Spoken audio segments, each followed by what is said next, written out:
Pero a mí, usted está muy preocupado de los que vienen de regreso. Yo entiendo. No, y los de acá Y también. yo me preocupo más de los que están aquí con esas muchachas, mujeres, esa gente en cola, llorando que no conseguían trabajo y que bien podrían tener trabajo. Mire, ¿por qué mucha gente no tiene gente ahora trabajando en sus casas? Porque no tienen el dinero para pagarles. Pero usted sí puede pagarle a una persona que venga 2 días a trabajar, ¿verdad que sí? O venga 3 días, ya no la tiene la semana, o el mes completo, porque la tiene el mes completo, le va a tener que pagar 7, 8 mil lempiras, 9 mil lempiras. Pero si usted, entonces, si esa persona trabaja en 1, 2, 3 lugares, yo no, ¿eso es la idea de lo que queremos para Honduras? No, pero ¿le ayuda? Sí. ¿Por qué no hacemos eso? Abrimos ahí la válvula y tratamos de que vengan más inversiones al país que sean con salarios mejores, obvio. Pero para eso hay que calificar a nuestra gente, ¿va? Y amerita un poco más de tiempo. Y eso toma más tiempo. Expropiese tal empresa, expropiese tal cosa. O sea, ¿serán esas las soluciones para que un gobierno pueda tener la oportunidad de desarrollar su pueblo? ¿O desarrollar a los ciudadanos? Bueno, los resultados en Venezuela, ahí no se necesita ninguna ideología para poder valorar lo que pasa. Y los hondureños y las hondureñas, estoy seguro, vieron o hemos visto los miles y miles de venezolanos que escapando de Venezuela pasan hacia el norte.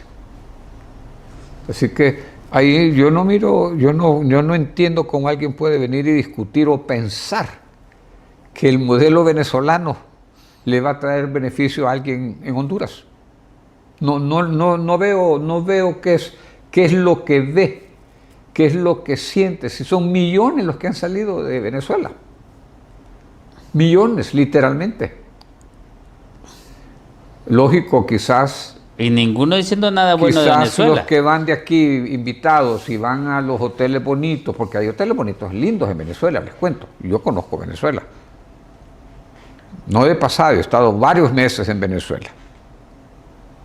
No con esto, sino desde antes. Y desde antes Venezuela era un país con un crecimiento económico. Además, tenía dinero para darle dinero al resto de América Latina.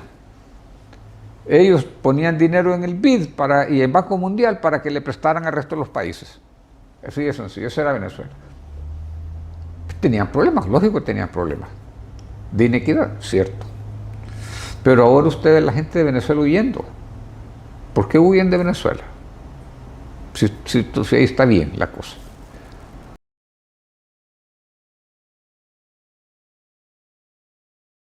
Diálogo, un programa en el cual usted tiene la oportunidad de enterarse de la problemática nacional, pero a través del diálogo buscar las soluciones. Como país, igual que otros países, tenemos una serie de problemas. Pero la idea es que ante un problema hay que buscar soluciones. Porque lo peor del caso es que ante los problemas nos quedemos de brazos cruzados o simple y sencillamente lamentándonos.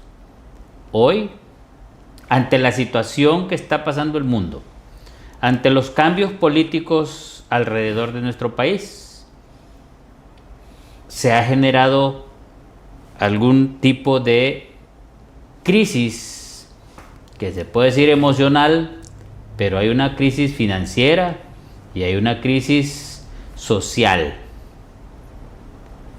Ante todo eso, nos encontramos con las necesidades básicas del ser humano completamente insatisfechas.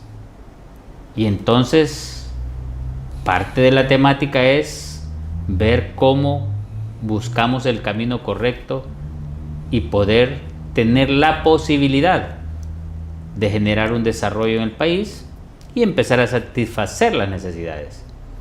Y una de las necesidades, por supuesto, es el empleo, en el cual en este momento en el país nos encontramos con muchas dificultades.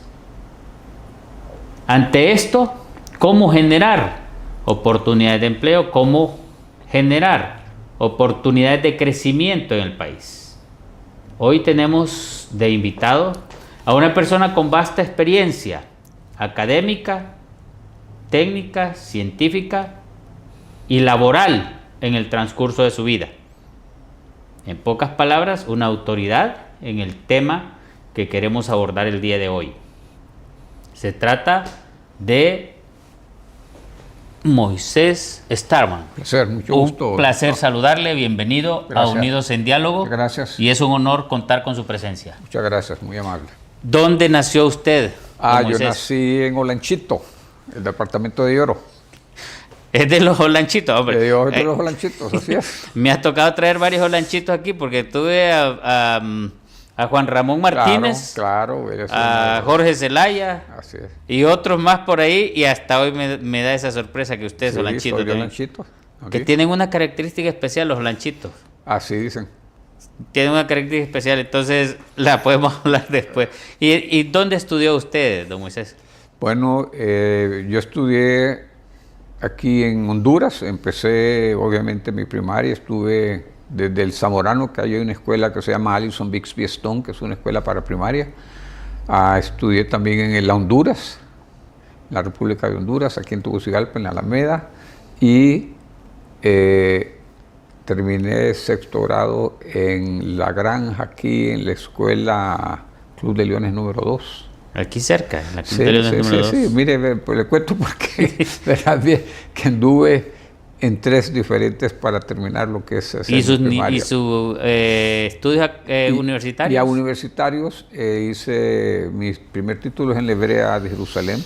Estuve primero en Haifa, luego en Jerusalén, y ahí estudié Relaciones Internacionales y Estudios Españoles y Latinoamericanos. Y mi maestría, un par de años después de haber trabajado un par de años, fui a hacerla en la Universidad de Johns Hopkins. Ellos tienen un centro de estudios internacionales avanzados, le llaman, para maestrías y doctorados. Ahí saqué mi maestría y el foco de mi maestría fue en Economía Internacional y Desarrollo. Y hablando de la economía internacional, ¿cómo ha analizado usted en estos últimos días, en estas últimas semanas, la situación que va caminando en el mundo a través de las diferentes o los diferentes países que se encuentran, unos supuestamente en mejores posiciones que otros y otros diciendo que son mejores, económicamente hablando? ¿Cómo usted ve el panorama en relación a Hispanoamérica y la posibilidad de que Hispanoamérica tenga un camino hacia mejores derroteros? Bien, cuando me dice Hispanoamérica ya me incluye entonces a Portugal y España. En el concepto de Hispanoamérica, no solo Latinoamérica, ¿verdad? Que seríamos ya de este lado del Atlántico. Mire, el mundo se está desarrollando y las economías están creciendo de una forma vertiginosa. Allá los países que se quedan rezagados, porque cada vez hay más rezago entre los países que están creciendo más, inclusive teniendo desarrollo, que es un concepto diferente el desarrollo a solamente el crecimiento, ¿verdad? Pero sí países cuyas economías tienen mucha pujanza, y estamos viendo también otro grupo de países que han quedado rezagados en muchos sentidos, ¿verdad? Pero las economías van creciendo. Quien dice que todo el mundo, que la economía, que el mundo está en crisis económica, cayendo, mire usted los crecimientos, o sea, la forma que medimos las economías, el desempeño en economía es a través de un concepto que se llama el PIB, Producto Interno Bruto, que es un concepto que es aplicado por todos los países, es uniforme, por lo tanto nos sirve para medir. Es igual como tenemos el sistema métrico y decimal, ¿verdad? Que nos sirve para poder medir lo que queremos medir. Entonces, según este indicador, pues usted ve que la economía china va a crecer este año como un 5%, menos que antes, pero 5% de la segunda economía más grande del mundo, es un crecimiento fuerte. Estados Unidos está creciendo también 2,5%, 3%, que es muy grande para el tamaño de esa economía, ¿verdad? Es enorme lo que crece cuando crece esa tasa. Y así hay otros países que tienen más problemas que otros, Pero en global, si usted ve los valores que se dan en las bolsas de valores y lo demás, está creciendo enormemente. También en términos de lo que es desarrollo, que es un concepto diferente, desarrollo, a diferencia del crecimiento económico, el crecimiento económico está basado en números, ¿verdad? En valor de los bienes y servicios finales producidos. El desarrollo es otro, porque el desarrollo está basado en el ser humano. Entonces, cuando usted está hablando del desarrollo, está hablando de un índice que es el índice de desarrollo humano, ¿verdad? Que ya le toma en cuenta no solamente la parte económica, ¿verdad? Sino en la parte de educación, acceso a la salud, ¿verdad? Entonces ya es un indicador más compuesto, y aún en esos indicadores, ¿verdad? Los países europeos, uno que otro de Asia, y los de la parte del hemisferio norte, pues siempre están llegando a niveles de desarrollo mayores que otros. Y en este sentido, para que pueda aprovecharse y existir un desarrollo humano, ¿cómo tiene que estar la economía de un país? Bien, mire, las economías necesitan tener un buen desempeño económico, porque entre mejor desempeño económico tienen, es como que si el pastel se hace más grande, y por lo tanto tiene más pastel para poder distribuir a los habitantes, o que los habitantes tengan acceso a más pastel, si es más grande. Porque cuando el pastel es pequeño, pues es muy difícil, está mucho más restringido, no se puede. Quiere decir que es importante el crecimiento económico, pero no basta solo el crecimiento económico para tener desarrollo. Entonces ahí es donde tienen que entrar políticas proactivas de los gobiernos y consensos de las sociedades, que esto también requiere un consenso a nivel de la sociedad, para poder asegurar que todo el mundo tenga oportunidades. Si todo el mundo tiene oportunidades, porque como está basado en la ampliación de las capacidades productivas y acceso del individuo, eso es el desarrollo. Es decir, tiene que tener acceso, las personas tienen que tener acceso a lo que se produce en la sociedad. Y ese acceso, ¿verdad? Como ya hay indicadores que se han acordado en el seno de Naciones Unidas, entonces tenemos lo de educación, lo de salud y varias categorías, ¿verdad? Tiene que ver también los ingresos que tienen las personas, y entonces no lo puede separar. Es decir, si un país como Honduras quiere avanzar en su desarrollo, necesita también que crezca la economía. ¿Y cómo podemos lograr que la economía crezca? Las economías crecen cuando hay inversión. Si hay inversión, usted va a tener que las economías crezcan. Si no hay inversión, pues obviamente no hay generación de riqueza, y la forma que usted mide la economía es que toma el valor de todos los bienes y servicios que se producen en ese país. Esa es la forma que se mide, ¿verdad? Es como decir, ¿cómo sabemos el peso de la persona? Pues se mide y se sabe, tenemos libras o kilos, pero ahí sabemos cuál es su peso. Entonces ese es el concepto que se ha acordado para medir el desempeño de una economía a través de ese indicador. Como dije antes, no basta, eso no es suficiente para el desarrollo, pero es necesario para el desarrollo. Un país con una economía difícil, baja, sin posibilidades de poder mejorar el sistema de salud, educación, vivienda, infraestructura, etcétera, ¿cómo puede avanzar para satisfacer las necesidades básicas del ser humano? No sé si usted me está queriendo decir como que si eso es Honduras, no sé.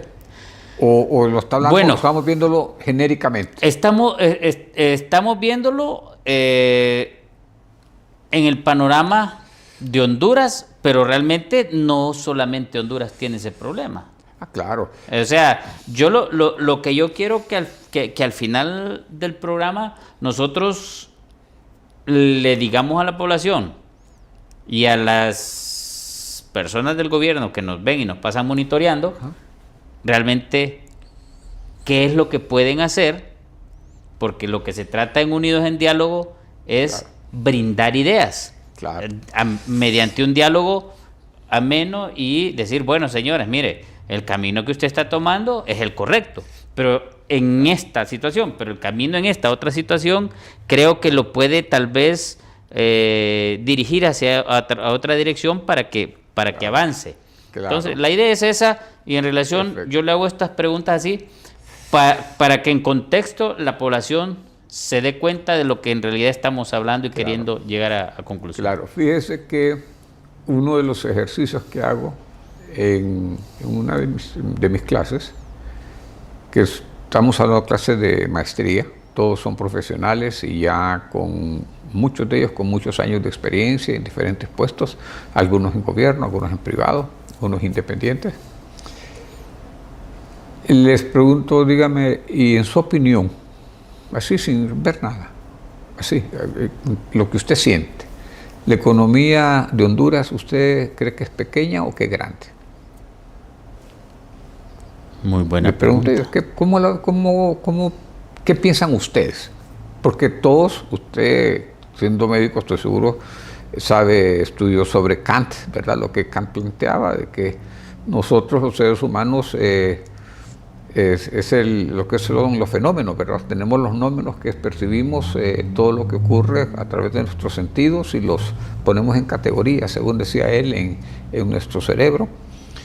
Y luego, cuando vemos algo, y el fenómeno se vuelve fenómeno porque nosotros lo procesamos en base a esas categorías, es decir, tenemos una serie de información que nos ha venido a través del tiempo de nuestras vidas, y entonces tenemos ya ideas, o que tenemos ya imágenes, ideas de algo.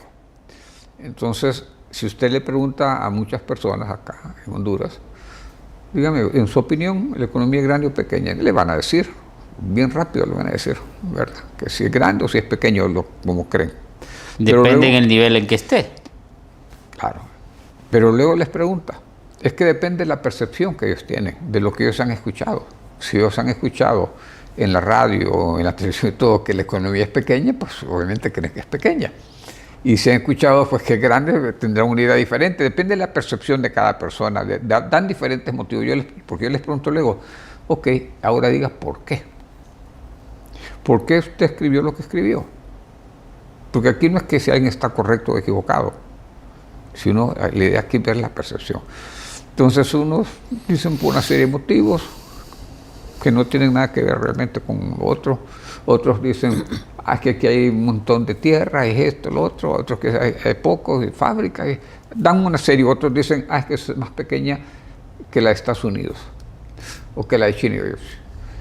Qué injusto, ¿verdad? Comparar Honduras, un país de menos de 10 millones de habitantes, con un país de 1.400, 1.350, 1.400 millones de habitantes como lo es China, o de 400 millones que está, ¿verdad? ¿Me entienden? No es de compararnos. Pero luego les digo, bueno, ahora le digo que ustedes tienen esa idea sin tener quizás un sustento de por qué piensan eso.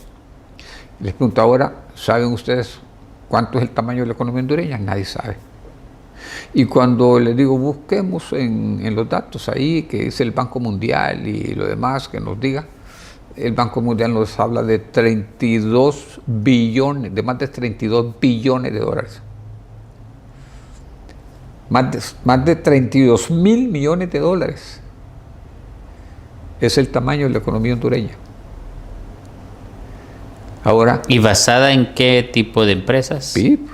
No, es que es el valor de los bienes y servicios finales que se produjeron en Honduras en un año. Estamos hablando de más de 33 billones de dólares, o sea, más de 33 mil millones de dólares.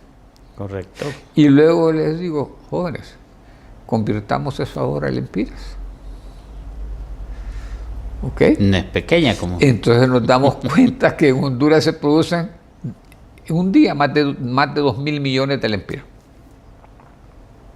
De hecho, si usted se va al mercado San Isidro, al mercado Zonal Belén o a cualquiera de los mercados populares, esas cantidades que se mueven son... ¿Verdad que ya la vi un poquito diferente? De hecho, no, es que eso tenemos esa idea. Pero el problema en todo esto es la situación en la que se ve un país como el nuestro en poder satisfacer las necesidades básicas de la mayoría de su población. Perfecto, ahora iríamos a esa otra etapa. Primero es que si nosotros sabemos entonces, primero ya tenemos una idea del tamaño del pastel, ¿verdad? Ahora la pregunta ¿es suficiente el pastel para la población que tenemos? Si lo vemos así, aparentemente no. Bueno, entonces hay un concepto también en economía que es el ingreso per cápita, que toma el tamaño del pastel, o sea, de la economía, y la divide entre la población. En el hipotético de que se distribuyera exactamente por igual todo. Entonces nosotros tenemos ahí que nosotros andamos arriba de los $3,000. O sea, el Banco Mundial, Naciones Unidas, todos los organismos internacionales, a nosotros nos tienen en el grupo de países de ingreso medio bajo. Ya no nos tienen en los países como país de ingreso bajo, sino medio bajo, porque hay medio alto, obvio. Pero que está concentrado realmente en pocas... Ahora usted está tocando otro tema diferente. Ya vemos el pastel, el tamaño del pastel. Es para que, ¿verdad?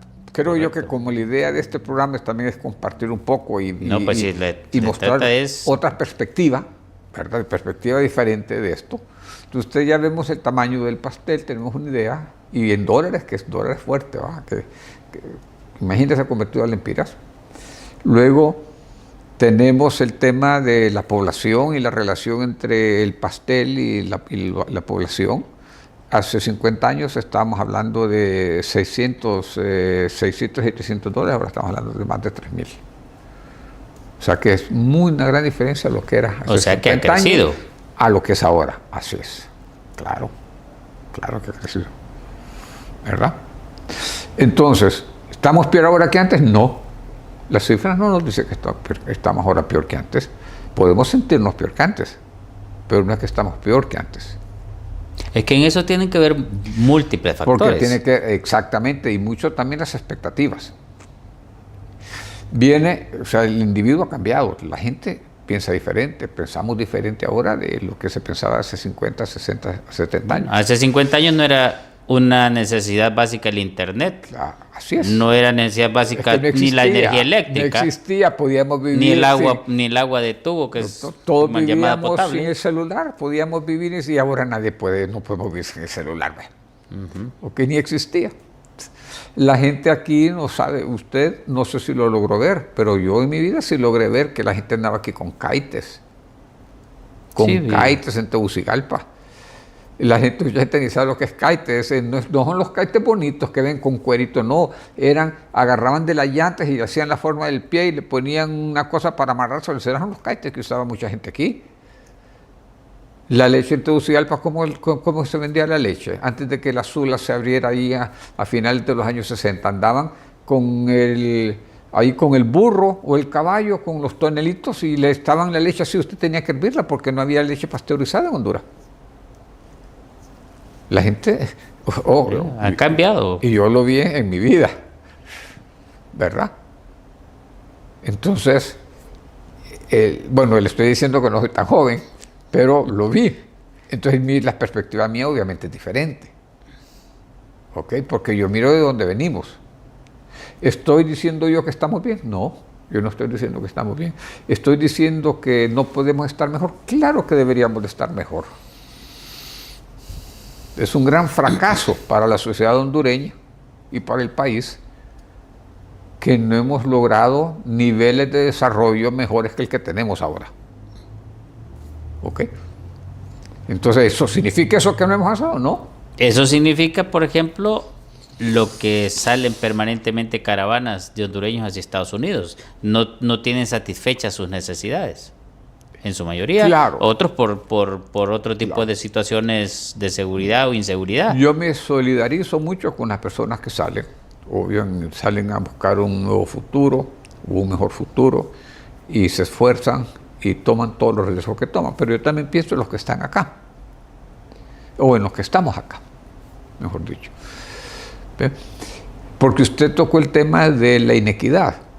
Entonces, eso también hay un índice muy interesante que se llama el índice Gini. Y- El índice Gini, que fue un médico quien desarrolló, le cuento, y ahora se usa para ver inequidad en la economía, le mide por quintiles, y obviamente nosotros somos uno de los países en el mundo, pero en América Latina hemos llegado en algunos periodos a ser el número uno en inequidad. Creo que ahora estamos entre los primeros 5 de mayor inequidad en lo que es en América Latina. Eso pues muestra de que hay mucho que se tiene que hacer como sociedad para tratar de darle espacios a la gente que tiene menos recursos, menos acceso a servicios básicos y a trabajo. Hay que hacer un esfuerzo más proactivo que el que se ha hecho. Mira, hay países que han tenido éxito en esto. Uno de esos es Perú. Perú redujo a menos de cuarta parte de lo que tenía de pobres a lo largo de una década. Uruguay también. Bueno, sí, claro, pero Uruguay siempre ha sido usted sabe, la Suiza de América Sí, Latina. pero siempre ha ido subiendo. Y ha siempre. ido subiendo. Perú, que es un país más complicado, porque es un país en donde ha tenido que, por multilingüe y varias etnias y todo, ha tenido que hacer un esfuerzo muy grande. Y en Honduras, ¿cómo podríamos lograr superar estas etapas en las que nos encontramos? Bueno, yo creo que Honduras, lo primero sería que haya conciencia de que hay que hacer algo sobre eso, porque yo creo que en Honduras ningún gobierno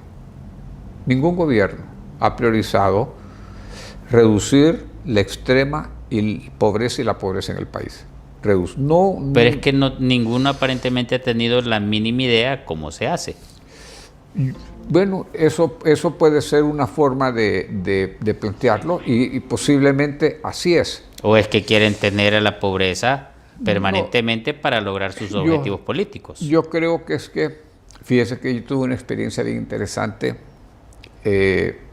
porque yo voy a hablar de parte de mi experiencia, para lo que estoy hablando, no solo de la teoría, puedo hablar de teoría, pero también de lo que he visto y lo que he vivido.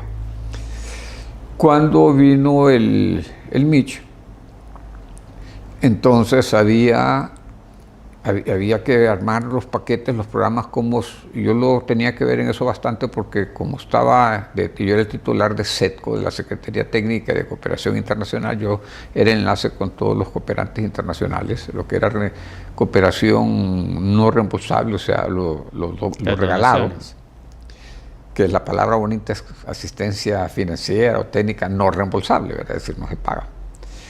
Y imagínense que yo viví muchos años en el Luarca. Nosotros fuimos la cuarta familia en el Luarca. Y en el Luarca la gente decía que ellos también eran pobres, que ellos también tenían que ser parte de los programas y casas con 2 carros. Y un montón de colonias. O sea, aquí usted le pregunta a medio mundo y todo el mundo le dice que es pobre. Entonces hay una confusión. Nosotros tenemos que estar claros cuando decimos que vamos a ayudar a los pobres o a los que viven en miseria, y usted dice, ahí vamos a focalizar los recursos, porque esos son en la escala nuestra, los pobres. Es que ahí es el otro problema, que esa mentalidad de creerse pobre es porque existe lo que se llama psicología de masas, existe lo que se llama en la psiquiatría, psicología de masas o de los pueblos. Y usted que mencionó, por ejemplo, lo del MIS, yo le voy a ser sincero, yo viví esa etapa siendo estudiante de medicina y entendí en ese preciso momento que el gobierno hizo en ese momento una buena acción en relación a poder levantar un pueblo que se había prácticamente sentido en lo más difícil de su etapa de su vida, a poder cambiarle esa como oportunidad de la vida.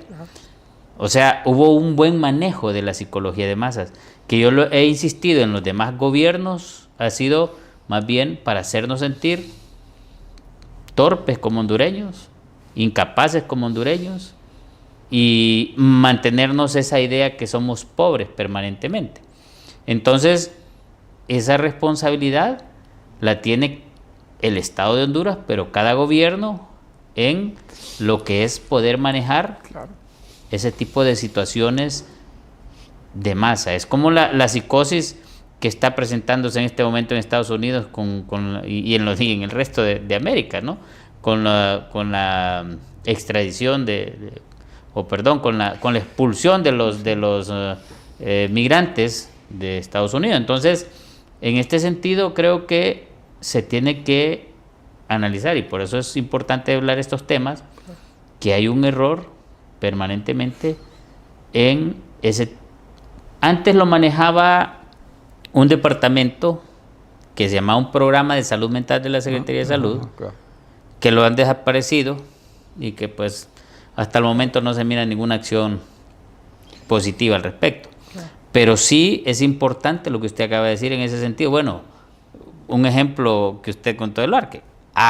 En efecto, por ejemplo, hasta en el Prado, le cuento que será yo del Luarque, no, pero en todos lados, pero yo le voy a ser sincero, es que hay zonas, aunque aparentemente no son donde vive gente pobre, hay gente que ha llegado, probablemente tal vez algún jubilado, probablemente alguien que heredó, probablemente alguien que no tiene la capacidad que tenía antes de que los que llegaron posteriormente puedan tener 2, 3 vehículos, y probablemente esas otras personas no. O sea, siempre hay en diferentes zonas hay personas con dificultades, y en Luarque con lo que se llevó el MISH también tuvo que ver mucho en esa situación. Claro, doctor, pero por eso es que es necesario esa conversación, no solo del gobierno, sino en la sociedad, para que estemos claros quiénes son los pobres. En Honduras hay 40%, 45% de la población que vive en extrema pobreza.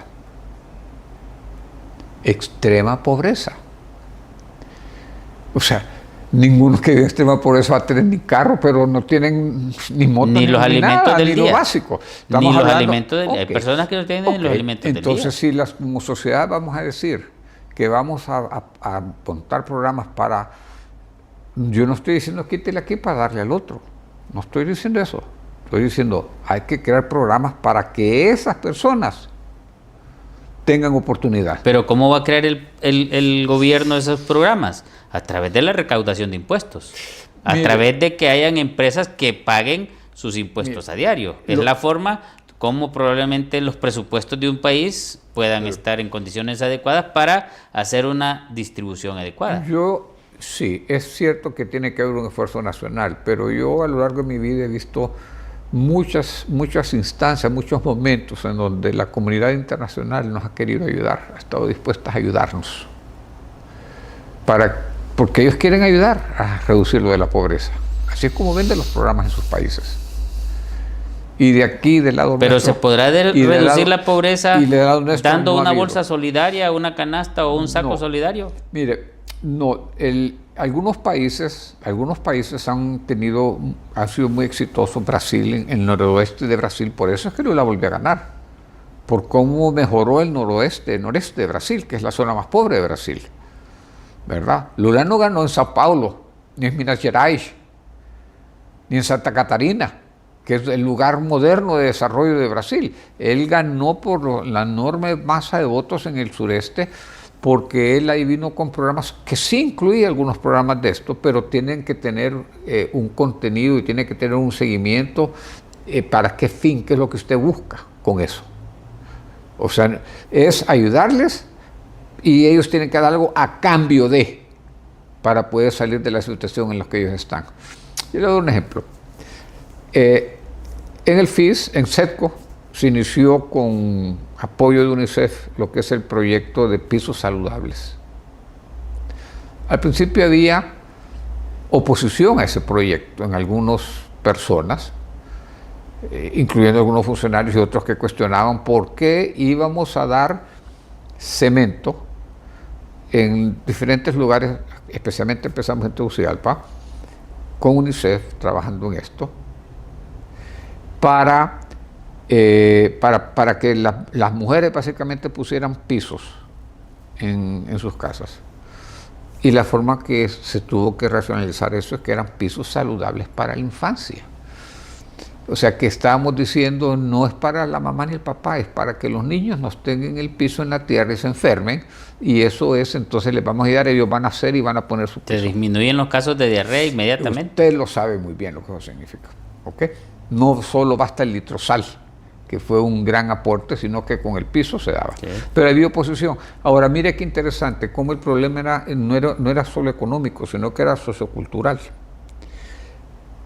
Íbamos en estos lugares, aquí al Infiernito, todos los lugares ahí, esa zona, para dar un ejemplo, y tenían familias con sus niños, y usted ve las casas, tenían televisión y tenían refrigeradora, y para música, y piso de tierra.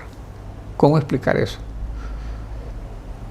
Es un problema sociocultural, ¿va? Sí, el asunto con eso es lo que repito, o sea, si usted no tiene la oportunidad de educar a una población y tampoco tiene la oportunidad a través de lo que es la psicología de masas poder orientar qué es lo que va a hacer, entonces va a tener ese tipo de situaciones. Y lamentablemente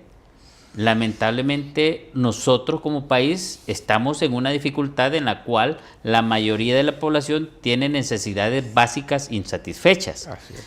Y entonces nosotros aquí lo que queremos buscar en este diálogo es cómo y quién es el responsable. Si el responsable es el Estado, cada gobierno que pasa, de poner su cuota de desarrollo en el país. Estamos de acuerdo. Pero cómo, la pregunta que nos tenemos que hacer es cómo el Estado, cómo cada gobierno va a tener la capacidad financiera para poder mejorar el sistema de salud, que haya medicamentos, que haya suficiente abastecimiento de insumos médico-quirúrgicos, en educación, que haya suficiente cantidad de maestros para que estén en las aulas en condiciones adecuadas, infraestructura, para que el que vive en la montaña pueda sacar sus productos hasta la ciudad.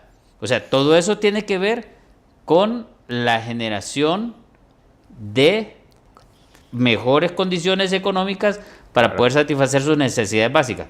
Pero vamos a hablar de ese tema después de venir de la pausa. Okay. Unidos en Diálogo tiene la oportunidad de usted de enterarse de la problemática, pero a través del diálogo buscar soluciones. Aquí en este momento estamos hablando un poquito, estamos dialogando sobre la problemática nacional, sobre las necesidades básicas insatisfechas de los ciudadanos.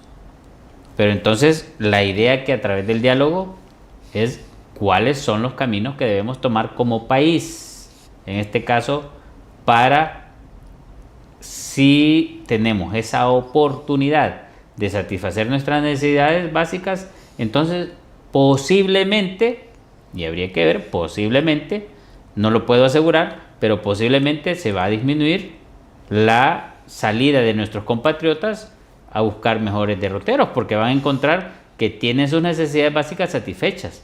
No solamente salud, educación, trabajo, sino que incluso su felicidad como ser humano, porque parte de lo que tenemos que ver es que el ser humano tiene que estar feliz para poder estar bien donde está y cómo está. Claro. Pero lo que me interesa a mí es que usted el día de hoy también nos explique cómo podemos lograr y quiénes son los responsables de lograr esto para poder satisfacer esas necesidades básicas del hondureño, pero ¿cuál es el camino que se debe seguir? ¿Será correcto, por ejemplo, el tener un pleito permanente con la empresa privada y el gobierno? ¿Será que se resolverá eso? Como decía Hugo Chávez en su momento, confísquese, quítese y lo otro, o expropiese tal empresa, expropiese tal cosa. O sea, ¿serán esas las soluciones para que un gobierno pueda tener la oportunidad de desarrollar su pueblo o desarrollar a los ciudadanos? Bueno, los resultados en Venezuela, ahí no se necesita ninguna ideología para poder valorar lo que pasa. Y los hondureños y las hondureñas, estoy seguro, vieron o hemos visto los miles y miles de venezolanos que escapando de Venezuela pasan hacia el norte. Así que ahí yo no entiendo cómo alguien puede venir y discutir o pensar que el modelo venezolano le va a traer beneficio a alguien en Honduras. No veo qué es lo que ve, qué es lo que siente, si son millones los que han salido de Venezuela. Millones, literalmente. Lógico, quizás. Y ninguno diciendo nada bueno de Venezuela. Los que van de aquí invitados y van a los hoteles bonitos, porque hay hoteles bonitos, lindos en Venezuela, les cuento. Yo conozco Venezuela. No de pasado, he estado varios meses en Venezuela. No con esto, sino desde antes. Y desde antes Venezuela era un país con un crecimiento económico. Además, tenía dinero para darle dinero al resto de América Latina.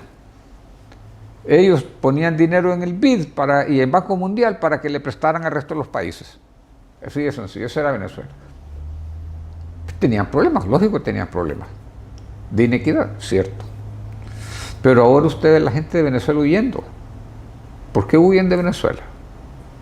Si ahí está bien la cosa.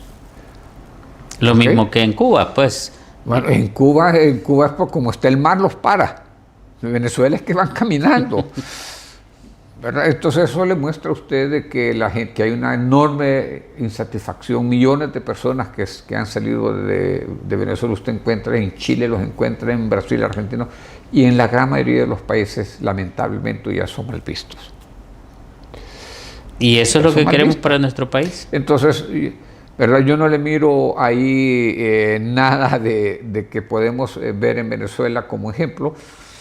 Y aparte que Venezuela es tan diferente a nosotros. Mire, Venezuela tiene una enorme riqueza que nosotros no tenemos. Ellos tienen petróleo, pero no solo petróleo, tienen hierro, tienen diamantes, tienen un montón de materia prima, ¿verdad? De cosas naturales, minerales, que a ellos les entra millones y millones diarios de dólares por esas exportaciones de petróleo y de gas. Nosotros no tenemos eso. Los dólares que Honduras va a tener, una de dos cosas, o los trabaja y exporta y recibe dólares, o hondureñas afuera que mandan remesas. Así de sencillo. ¿Y cómo podemos fortalecer la primera que usted mencionó? No, ahora, entonces, eso es para lo de Venezuela. No le miro nada que nosotros podamos ver en Venezuela como un ejemplo para nosotros. No le miro absolutamente nada. Pero sí, nosotros tenemos que ver, usted habló del sector privado y lo demás, es que pongamos que la sociedad diga, nosotros lo que vamos a hacer es, queremos que la economía crezca y prioricemos que la economía crezca. Y después, cuando el pastel sea más grande, nos preocupamos de cómo vamos a tener más recursos, empezamos a trabajar ya para reducir lo que es la extrema pobreza. La gente que puede, o buscar un balance. Pero para que la economía crezca, usted tiene que tener inversión. El gobierno no puede hacer las inversiones porque no tiene el dinero para hacer las inversiones, y porque cuando el gobierno ha invertido y se ha metido a hacer cosas de que supuestamente iban a ser grandes negocios, han sido enormes fracasos. El ejemplo fue Conadi. Bueno, Conadi como corporación, pero todas las empresas que Conadi financió, podemos hablar. Las empresas que Conadi financió fracasaron, ¿verdad?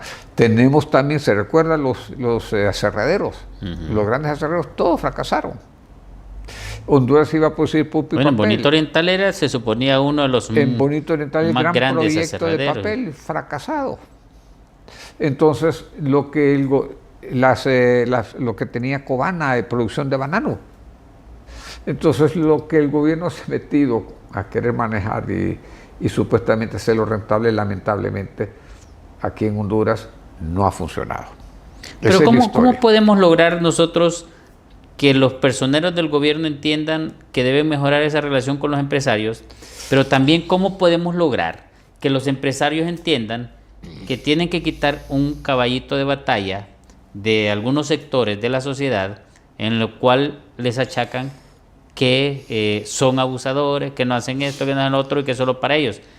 Para buscar un equilibrio como seres humanos y para que las cosas no se nos compliquen más en un país como el nuestro. Sí. ¿Cómo podríamos lograr eso? No, bueno, es que es lo siguiente. Lo que yo quería llegar es que el gobierno tiene que poner en representación de toda la sociedad, de la población, porque es el administrador de la cosa pública. Bueno, una de las ministras dijo que ella era el Estado. Sí, bueno, pero no lo es, obvio. El Estado de Honduras somos todos. Somos parte del Estado de Honduras. Y que era dueña de los centros de salud y todas las cuestiones. Sí, pero bueno, ¿verdad? O sea, ¿será que no entienden todavía el concepto del por qué un ser humano opta y está en un puesto de esos?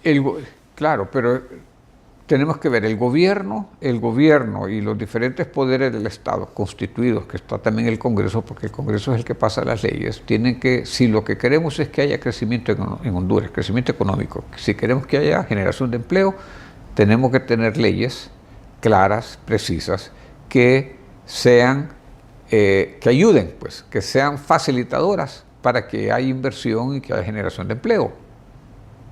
Fíjese que yo he querido traer aquí a diputados a que me hablen sobre la ley de justicia tributaria y no he podido. Todos dicen que sí, pero al final de cuentas o les da miedo o no entienden, porque yo quiero que me expliquen como pueblo en qué consiste, por ejemplo, esa ley de justicia tributaria, porque hasta el día de hoy solo sabemos que un sector dice que es buena y otro sector dice que es mala. Y realmente no hay un consenso, como dice usted. No hay un consenso. Ahora, que los empresarios deben de pagar impuestos, obvio que sí. Que hay empresarios que han abusado de los incentivos, claro que sí los hay. Es como que pero tienen nombre y apellido, no son todos. Pero no son todos.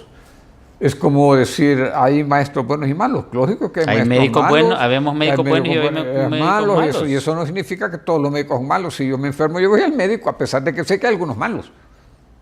Y usted también lo mismo.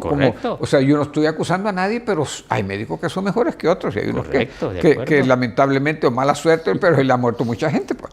Así es. Entonces, el tema es de que si hay empresarios que no cumplen, pues obviamente están las leyes y tiene que ser... Si no se les aplican es porque no quieren. Se les aplica la ley, no solo por castigo, sino que realmente para evitar que otros hagan lo mismo. Las leyes tienen esa virtud. Cuando se castiga a alguien, los otros ven y dicen, no voy a hacer eso porque a mí también me pueden venir y me pueden agarrar, ¿verdad? Y me va a tocar pagar. Entonces, el gobierno tiene que tener claridad. Mire, aquí no se trata de que... lo ideal es que se lleven bien, pero aunque no se lleven bien, si usted trabaja en el hospital y todo el mundo hace lo que le toca, ¿verdad que usted no tiene que invitarlo a sus colegas a su casa a tomar café? Así es, no hay ningún problema. Cada uno hace su trabajo y lo que le toca. Así es. Entonces, para mí, el gobierno, lamentablemente en estos momentos lo que tenemos es que hay mucha desconfianza en el gobierno. Hay mucha desconfianza en el gobierno por parte en general, creo yo, del sector privado, por las manifestaciones que han dado, usted mismo lo ha dicho, por la conflictividad que se ve, que se da. Eso obviamente afecta el clima de inversión, porque si hay desconfianza, entonces la gente no invierte. Yo he estado pensando, y a raíz de cuando usted me llamó y me dijo del tema de esta plática de hoy, ya ve, el gobierno, tenemos un gran problema de desempleo en Honduras. No hay peor cosa. Y yo vi unas personas llorando. Ayer en un programa que querían trabajo en la maquila llorando, con lágrimas, porque no hallaba, desesperada, con 2 niños esa muchacha, y buscaba trabajo, no hallaba trabajo, con lágrimas, desesperada, y así varios. A mí todos Terrible. los días me llaman al programa de salud pidiendo ayuda por medicamentos, por insumos ortopédicos, porque tienen meses de estar con una fractura que no pueden ser manejados porque no tienen las platinas, los clavos, los tornillos, etcétera. O sea, eso es a diario. Okay. Y eso es terrible. Pero fíjese que a mí me llegó ver esas mujeres jóvenes querían trabajar, doctor. Querían trabajar para poder en una maquila, para poder darle alimentos a sus hijos. Y ellas comer y darle alimentos a sus hijos. Dígame. Y estamos en un país en donde no se facilita que haya inversión. Le voy a dar un ejemplo. ¿Por qué no se facilita para que haya trabajo? Para mí es un error tremendo que se cometió al quitar el trabajo por hora o por día. Y yo me puse siempre, mi opinión siempre fue en contra de quitar eso. Y le voy a decir, ¿por qué? Muy sencillo. Porque yo trabajé por horas y por días cuando yo estudié. No en Honduras, en Estados Unidos lo hice, y lo hice en Israel cuando fui a estudiar. Porque yo tenía que trabajar para poder tener acceso a lo que yo quería tener acceso. Y no podía trabajar tiempo completo. Trabajaba horas en la noche. Una época era guardia en una torre, en una refinería, ahí con una cosa, y solamente que si miraba algo tenía que llamar por teléfono. Eso era lo que yo hacía. Pero estaba en la torre, ahí desde la noche a 6 de la mañana. Podía financiar lo que usted quería. Pero me pagaban y tenía. Pero era por horas, por día, porque no podía tener un trabajo porque estudiaba. ¿Y cuánta gente no es así? ¿Cómo no va a ser mejor que unas personas tengan acceso a trabajo, aunque sea trabajar 2 o 3 días? Yo no digo que eso es ideal, pero es mejor que nada.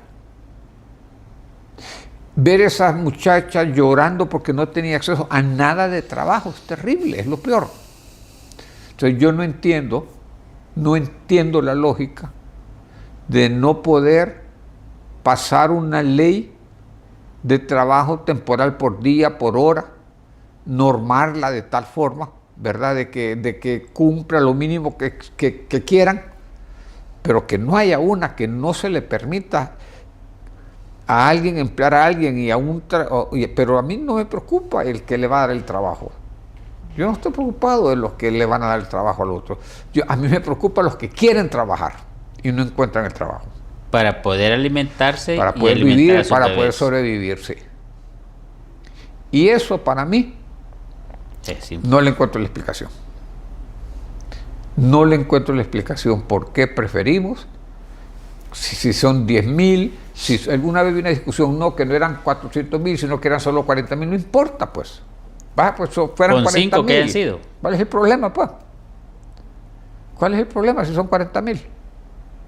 ¿Por qué no van a poder trabajar? Y en relación, por ejemplo... Perdón, y eso es fácil de resolver, le cuento. Ajá. Eso es fácil. Eso solamente que en el Congreso, el gobierno del Congreso digan que sí, ya estuvo. Eso es facilito. No es lo mismo que usted diga voy a traer inversiones, ahí le puede ir meses o años. Mire, están hablando en ese ferrocarril. Yo soy de los que he creído en el canal seco. Pero se podrá hacer en estos 9 meses de falta de gobierno. Si usted entra al internet ahora y busca Moisés Starman Canal Seco, usted va a ver que esa carretera que viene de la frontera con El Salvador a Flores, yo la inicié en el FIS. Ahí busque y lo va a encontrar. De periódicos de aquella época, cuando la inauguramos. Carretera troncal. Es el mismo trazo.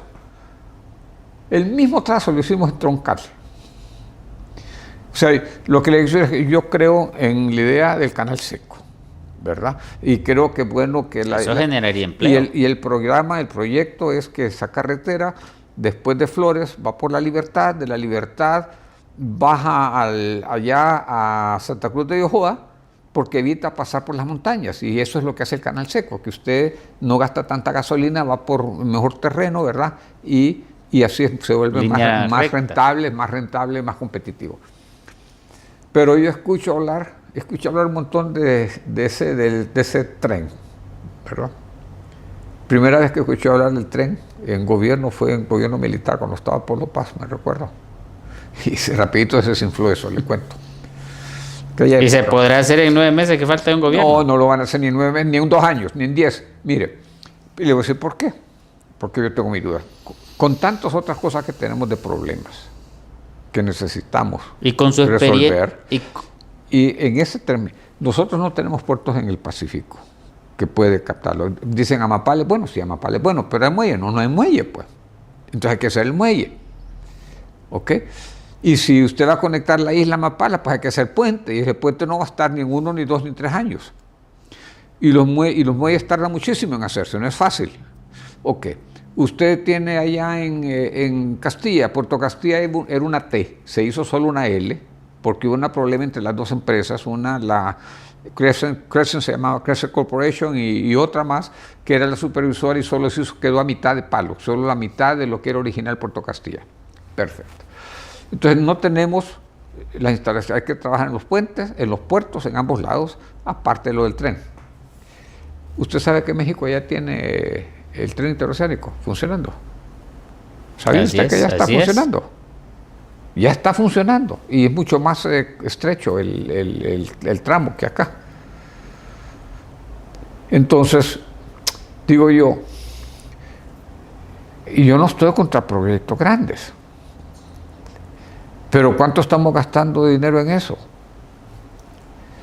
No tendremos otras prioridades en culturas más ingentes. Por ejemplo, la ciudad de Comayagua, donde se hacían zapatos, ya no se hacen zapatos.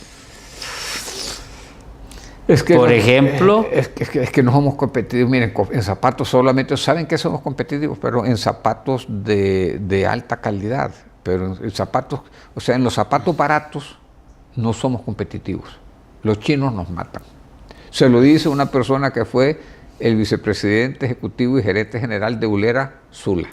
Ajá. Yo producía los productos para los peleteros y los tacones en Ulera Sula. ¿Okay? Para lo de Capriza. Para todos los peleteros. Y las sandalias de hule en Ulera Sula. Uh-huh.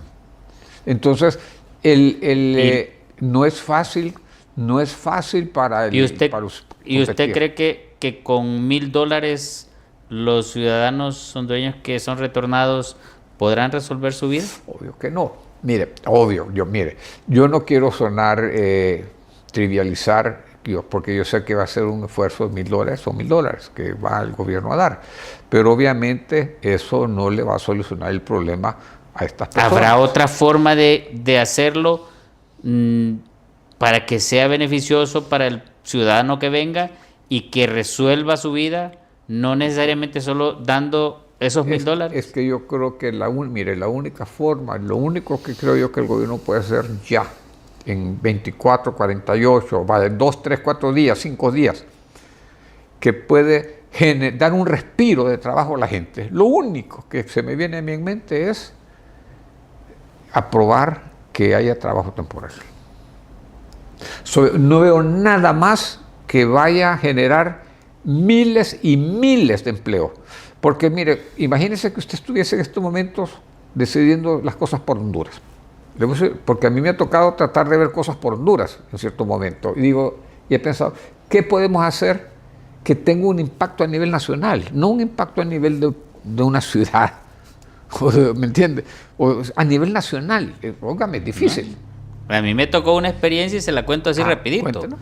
Nos querían obligar como país en Suiza de que no se permitiera la promoción de las bebidas alcohólicas como es actualmente, pero solo en países como el nuestro. Le dije, bueno, el día que ustedes me digan que lo van a hacer en Alemania, que se transmiten todos esos partidos para acá, claro, en Francia, en España, etcétera, todos los partidos que transmiten acá, que tienen toda esa información de bebidas alcohólicas, entonces vamos a estar de acuerdo que países como Honduras hagan eso. Pero mientras esos países no hagan eso, Honduras no puede permitir esa situación.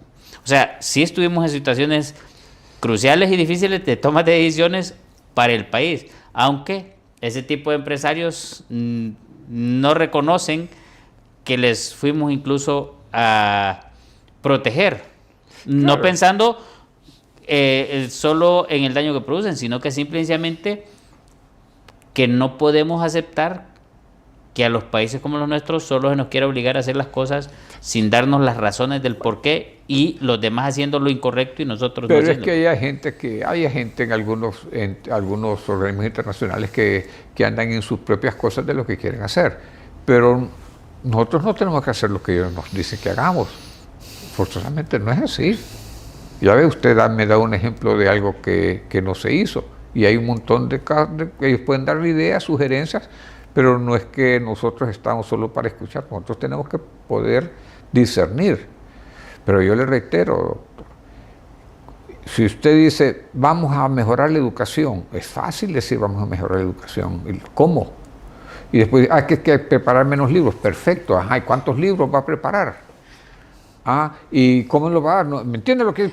Si está hablando a nivel nacional, entonces para trabajo, porque yo quiero enfatizarlo del trabajo, para trabajo, para el trabajo aprueba, se lo voy a pedir que en pocos segundos lo diga, porque ya terminamos el programa prácticamente, claro, para concluir 3 o 4 cositas que el gobierno debe hacer para poder facilitarle a nuestros hermanos que vienen deportados y para que favorezca también a los que estamos aquí.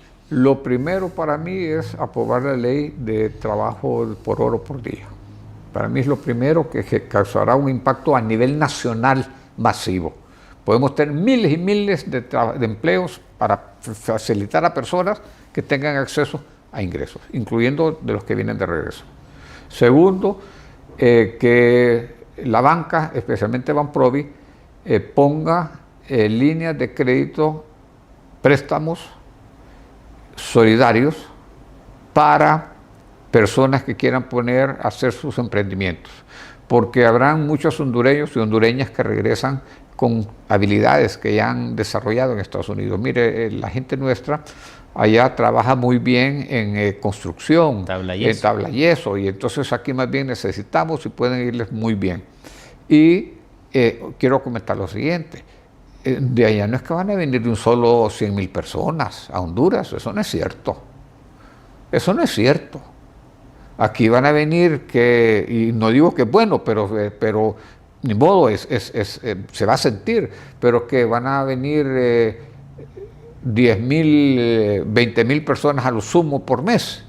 Recuerden que Estados Unidos está viendo todo el mundo, no es que está sacando solo los indocumentados hondureños, sino que está viendo el problema global de ellos, así lo ven ellos.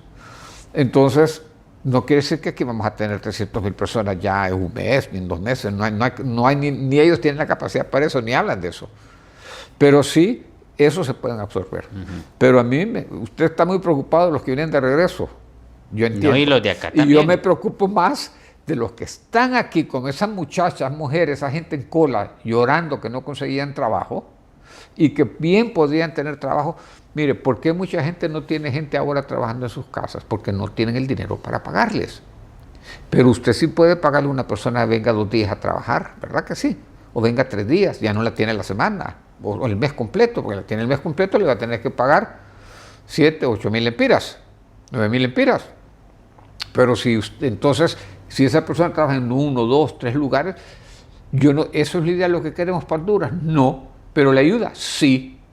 ¿Por qué no hacemos eso? Abrimos ahí la válvula y tratamos de que vengan más inversiones al país que sean con salarios mejores, obvio. Pero para eso hay que calificar a nuestra gente, ¿va? Y amerita un poco más de tiempo. Y eso toma más tiempo. ¿Y la tercera y cuarta? Bueno, la tercera y cuarta es que yo creo que Honduras tiene enormes ventajas comparativas en términos de la producción agrícola. Y nosotros tenemos muchos terrenos, muchas tierras que están subutilizadas. El problema es que, el problema es que cuando usted lo agarra, como lo que ocurrió allá en Colón, que más bien el gobierno sirvió de aval para aquellas plantaciones, y usted ve que ellos no han pagado nada, el gobierno es el que está pagando todo. Entonces nosotros por eso es que le digo que... Pero bueno, también se dio un problema en el sur con las camaroneras, que se han cerrado varias. Por malas decisiones. Se han cerrado varias, pero esas camaroneras tienen que replantearse y ser competitivas, pues. Porque no puede ser que se pusiera un negocio de camaroneras solo para venderlos a Taiwán, perdóneme. Ahí sí, yo no... Algo anda raro, ¿verdad? No creo... Las camaroneras se pusieron aquí desde el tiempo del doctor Sasso Córdoba. Yo fui a la primera camaronera y el que manejaba esa camaronera era de que estaba, se llamaba aquí cerquita de la frontera con Nicaragua, Maduro, Ricardo Maduro era el que era presidente de esa empresa, le cuento. El expresidente Ricardo Maduro, él era. Yo anduve con él ahí cuando todavía manejaba esa cuestión. En tiempo del gobierno de Sasso Córdoba. Ahí empezó él y trayendo tecnología de Ecuador. Esa es la historia. Y no le vendían a Taiwán en ese momento. Vendían al resto del mundo, se le vende a México. Se le vende a otros lados. O sea, quizá que ese era el mejor precio que conseguían. Yo lo entiendo, pero hay que ser competitivo. Yo creo que nos va a hacer falta tiempo en otro programa para hablar, porque se ha puesto buena el diálogo, pero lamentablemente ya no tenemos más tiempo. Eso sí, le quiero explicar yo realmente lo que significa para nosotros Unidos en Diálogo. Porque creemos que el diálogo sincero y la participación ciudadana son las herramientas clave para poder construir un futuro más justo y próspero para todos y cada uno de nosotros los hondureños. Hasta el siguiente programa. Muchas gracias.